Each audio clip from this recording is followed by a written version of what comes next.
Jamie Mose and I'm at Anatomy Train's Fascial Dissection experience, and we've just unearthed the lower pelvis, so I'm going to introduce some of these structures to you. Okay.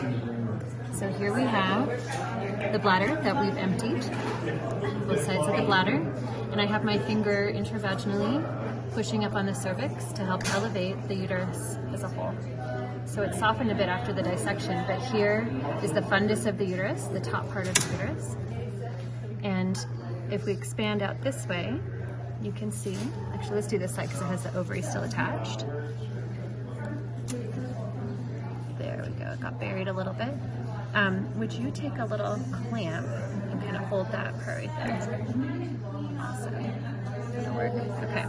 So here we have the fallopian tube emerging from the lateral edge of the fundus of the uterus, and it comes around to this fimbriae, where the ovary is attached fascially but not directly to the fallopian or uterine tube.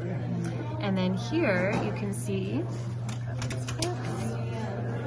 the round ligament of the uterus, which emerges from the same area as the fallopian tube, and it comes around the psoas area here. It inserts either the back of the pubic bone or over the front of the pubic bone.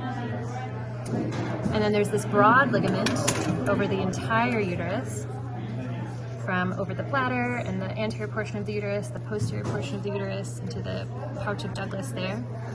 And the broad ligament is folded over at the level of the round ligament and uterine tubes.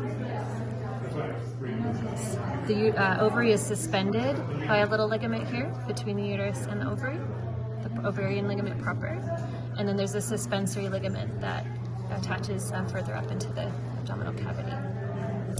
And then the last uterine ligament I'm excited to show are the uterosacral ligaments. Nice. So here on the left side, or her right side rather, is one edge, and then there's another edge over here. And we suspect that, so that attaches the uterus to the sacrum, and we suspect that because of her scoliosis and general torsion in her pelvis and spine, that the uterus sits with a little bit of a twist. Yeah, or sat with a little bit of a twist. And so here's the back of the cervix where my finger is, where there's looks like some cellular changes there.